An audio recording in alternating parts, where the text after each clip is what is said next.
ඔයා දැකලා තියෙනවද සමාජයේ ඉන්න ගොඩක් මිනිසුන් කෑග ගහ අරගල කරමින් ඉන්නකොට තවත් කෙනෙක් නිස්සබ්දව හැම දෙයක්ම නිරීක්ෂණය කරමින් හොඳට ගැහුම්කන් දීගෙන ඉන්නවා. ඔහු හෙට දිනේ ඔක්කොටම අභියෝගයක් එනවා කියලා අපි කවුරුත් හිතන්නේ නැහැ. ඒත් ඔහු දැනගෙන ඉන්නේ Taman හෙටට තීරණය ගන්නේ කොහොමද කියලා. නිහඬ මිනිසුන් කියන්නේ වැඩියෙන් කතා නොකරන බොහොම සරල මිනිසුන් කොට්ටාසයක්.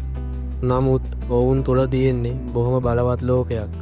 අපිට බොහෝ වෙලාවට එහෙම කෙනෙක්ගේ ශක්තිය එයාලා ගන්න තීරණ එයාලගේ දැනුම පිළිබඳව දකින්න හම්බෙන්නේ නැහැ. නමුත් ඒ නිහඬකම ඇතුලේ ඔවුන්ගේ සාර්ථකත්වය හැදෙනවා. ඒ නිසායි නිහඬ මිනිසුන්ගේ සාර්ථකත්වය එච්චර බලවත් වෙන්නේ. අපි ලෝකය බලන විදිහට හැමෝම එක වගේ නෑ. බොහෝ දෙනෙක් සාර්ථක කෙනෙකු කිව්වම හිතන්නේ වේදිකාවලදී කතා කරන, ලීඩ් කරන, ක්‍රවුඩ් එකක් මෝටිවේට් කරන කෙනෙක්. ඒ වගේ මිනිසුන්ට ලෝකය හැරෙන්නට විදියක් තියෙනවා. නමුත් ඒ හැම දෙයකටම වෙනස්ම දොරක් තියෙනවා මේ නිහඬ මිනිසුන් ගාව. ඔවුන් කරන කිසි දෙයක් පෙන්වන්නේ නැහැ. ඔවුන් විශේෂ වෙන්න උත්සාහ කරන්නේ නැහැ. ඔවුන් අනිත් කෙනෙකුට Taman මොනවද කරමින් ඉන්නේ කියලා පැහැදිලි කරන්නෙත් නැහැ. අද අපි කතා කරමු නිහඬ මිනිසුන් ගාව තියෙන ලක්ෂණ කිහිපයක් ගැන.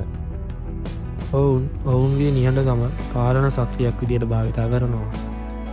නිහඬකම කිව්වම ගොඩක් දෙනෙක් හිතන්නේ ලැජ්ජාව, බිය, කෙලින්ම කියනවා නම් විකාශනයක් නැහැ කියලා. නමුත් ඇත්තටම නිහඬකම කියන්නේ තවත් විශාල පාලන හැකියාවක්. ඒක තමයි Tamanගේ හැඟීම්, වචන, ක්‍රියාශීලීත්වය සහ බලය මේ ඔක්කොම හොඳින් පාලනය කරන හැකියාව. නිහඬ මිනිසෙකු කවදාවත් අනවශ්‍ය වචන භාවිතා කරන්නේ නැහැ. ඔහුගේ වචන ගණන අඩු වුණත් ඒවාට ඇති බර මෙහෙවින් වැඩි. ඔහු වචන වලින් නෙවෙයි වැඩවලින් කතා කරන කෙනෙක්. නිහඬ මිනිසුන් සතුව විශේෂත්වයක් තියෙනවා. ඔවුන් කතා නොකරන තැන හොඳට නිරීක්ෂණය කරනවා. ඔවුන් අනිත් කෙනෙකුගේ හැසිරීම, කතා කිරීම හෝ වටිනාකම් තේරුම් ගන්නේ ඒ නිරීක්ෂණ හැකියාවෙන්. ඔවුන් ලෝකය බලන හැටි සරල නැහැ. ඔවුන් වටපිටාව ගවේෂණය කරලා එතන තියෙන ප්‍රශ්න හෝ අවස්ථා නිවැරදිව හඳුනා ගන්න ඉතාමත් හැකියාවක් දරනවා.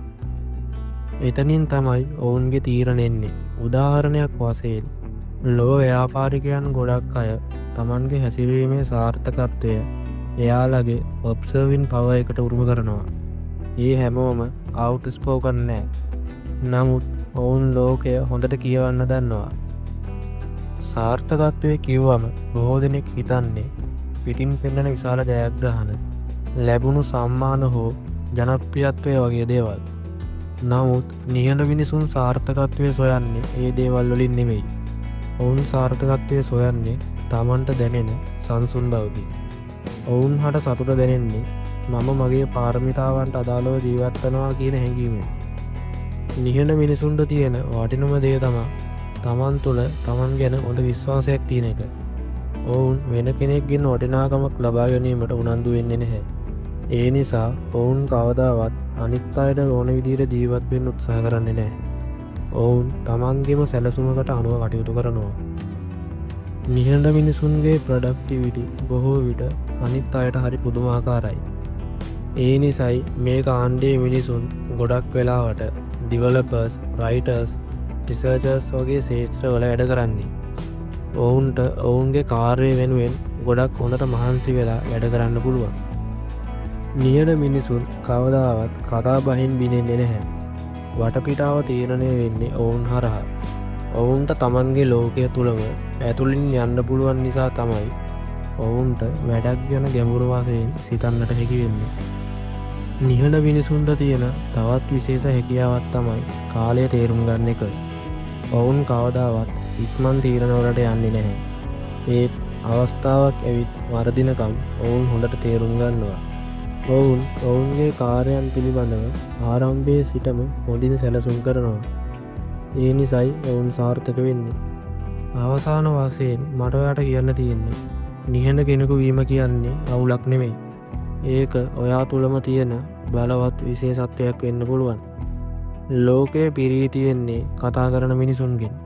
නමුත් විශාල වෙනස්කම් කරන්නේ හැම විටම නිහඬව කියා කරන මිනිසුන්. ඔයත් නිහඬ පුද්ගලයෙක් නම් ඒක ඔබේ ශක්තියක්. ඒක වටහා ගන්න. වෙනත් කෙනෙකු වෙන්න උත්සාහ කරන්න එපා. ඔබේ නිහඬකමට අර්ථයක් තියෙනවා. ඒ නිහඬකම ඔයාව සාර්ථක පුද්ගලයෙක් කරනවා.